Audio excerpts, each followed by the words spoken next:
जय श्री कृष्ण। आज हम कार्तिक महात्म्य का पहला अध्याय करने जा रहे हैं, जिसमें नैमिषारण्य तीर्थ में श्री सूत जी महाराज 88,000 शौनकादिक ऋषियों से बोले। अब मैं आपको कार्तिक मास की कथा विस्तार से सुनाता हूँ, जिसे सुनकर मनुष्य सब प्रकार के पापों से छूटकर अंत समय में वैकुंठ को प्राप्त होता है।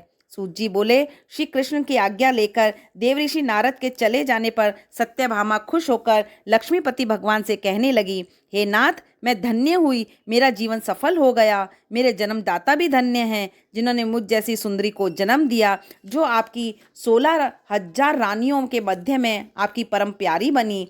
मैंने यह कल्पवृक्ष आदि पुरुष आपके साथ नारद जी को विधि पूर्वक दान में दे दिया, परंतु वही कल्पवृक्ष मेरे घर में लहरा रहा है, जिस बात को मृत्युलोक में कोई भी स्त्री नहीं जानती। हे त्रिलोकीनाथ, मैं आपसे पूछना चाहती हूँ, आप मुझे विस्तार पूर्वक कार्तिक महात्म्य की कथा सुनाओ, जिसको सुनकर मेरा हित हो तथा जिसके करने से कल्प कल्पांतर भी मैं आपसे विमुख न हूँ। सूत जी बोले, सत्यभामा के ऐसे वचनों को सुनकर हंसते हुए श्री कृष्ण जी सत्यभामा का हाथ पकड़कर अपने सेवकों को वहीं रोककर विलास युक्त अपनी पत्नी को कल्पवृक्ष के नीचे ले गए और हंसकर कहने लगे, हे प्रिय, 16,000 रानियों में से मुझे तुम प्राणों के समान प्यारी हो। तुम्हारे लिए मैंने इंद्र से तथा देवताओं से भी युद्ध किया था।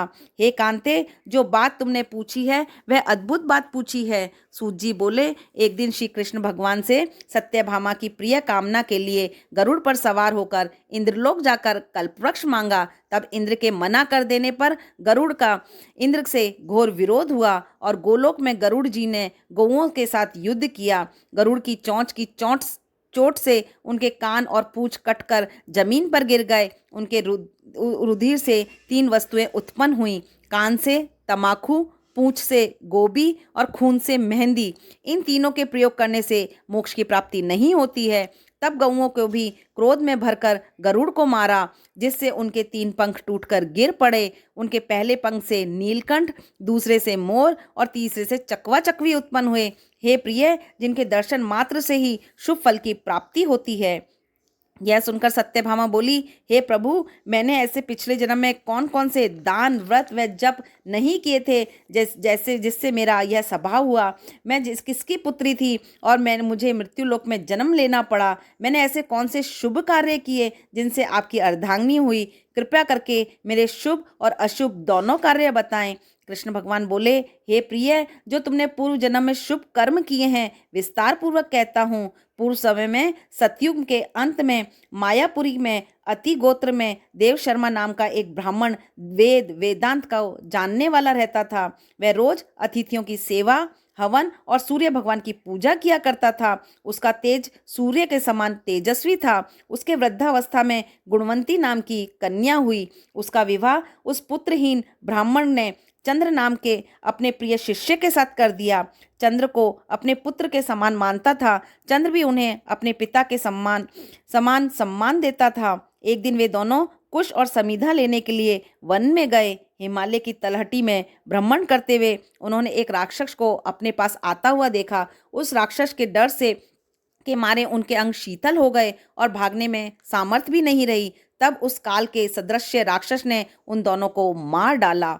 उनके धर्मात्मा होने के कारण मेरे पार्षद उनको मेरे पास वैकुंठ में ले आए, क्योंकि उन्होंने आजीवन सूर्य भगवान की पूजा की थी। उस कर्म में से दोनों को में से मैं अति खुश हुआ। शिव, सूर्य, गणेश और देवी, इन देवताओं की जो पूजा करने वाले होते हैं वह स्वर्ग को प्राप्त होते हैं। मैं एक होता हुआ भी काल और कर्मों के भेद से 5 प्रकार का होता हूँ। जैसे एक देवदत्त पिता, भ्राता आदि नामों से बोला जाता है। जब वह दोनों विमान पर चढ़े हुए सूर्य के समान तेजस्वी रूपमान, चंदन और माला धारण किए हुए थे, मेरे भवन में आए और मोक्ष को प्राप्त हुए और दिव्य भोग भोगने लगे।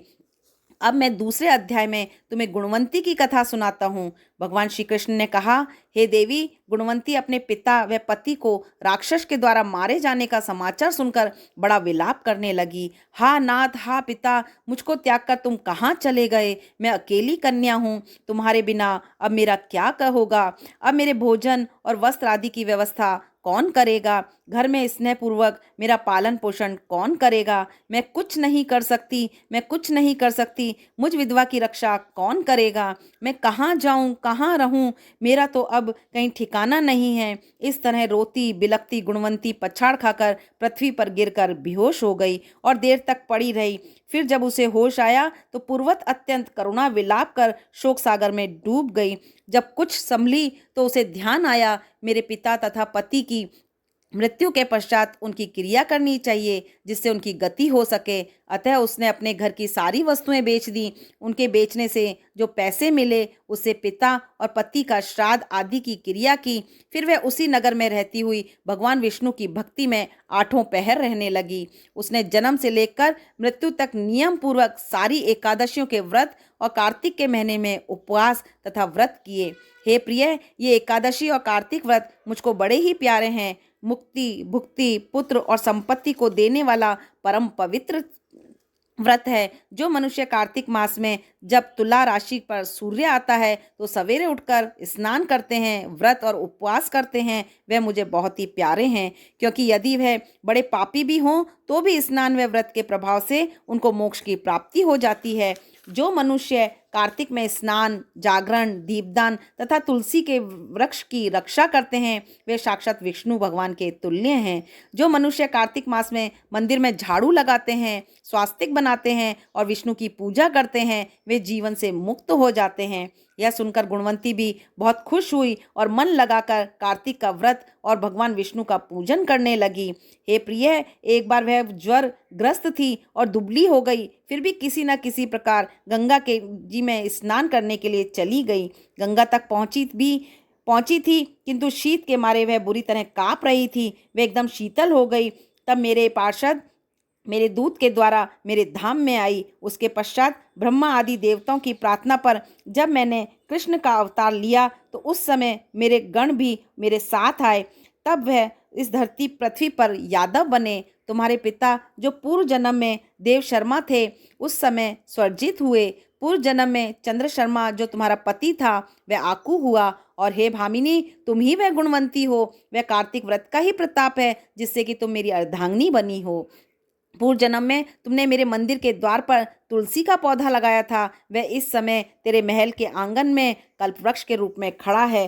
तुमने जो उस जन्म में दीपदान किया था उसके कारण तुम्हारी देह सुंदर है, तुम्हारे शरीर में शोभा है और घर में साक्षात लक्ष्मी निवास करती है। तुमने चूंकि पूर्व जन्म में अपने समस्त व्रतों का फल पति के रूप में विष्णु के चरणों में अर्पित कर दिया था, उसी के प्रभाव से तुम इस समय मेरी प्रिय भामिनी हुई हो। पूर्व जन्म में आजीवन तुमने जो नियम से कार्तिक मास का व्रत किया था उसका यह प्रभाव है कि मेरा और तुम्हारा कभी वियोग नहीं होगा। इस प्रकार जो कोई कार्तिक मास में व्रत आदि करते हैं वह मुझे तुम्हारे ही समान प्यारे हैं। वह लोग जो कि दूसरे जप, तप, यज्ञ, दान आदि करते हैं, कार्तिक मास में किए गए व्रत के समान उनका फल बहुत थोड़ा होता है, यानी कार्तिक मास के व्रतों का 16वां भाग भी नहीं है। इस तरह से सत्यभामा भगवान श्री कृष्ण चंद्र जी महाराज से अपने पूर्व जन्म के पुण्य का प्रभाव सुनकर बहुत ही खुश हुई।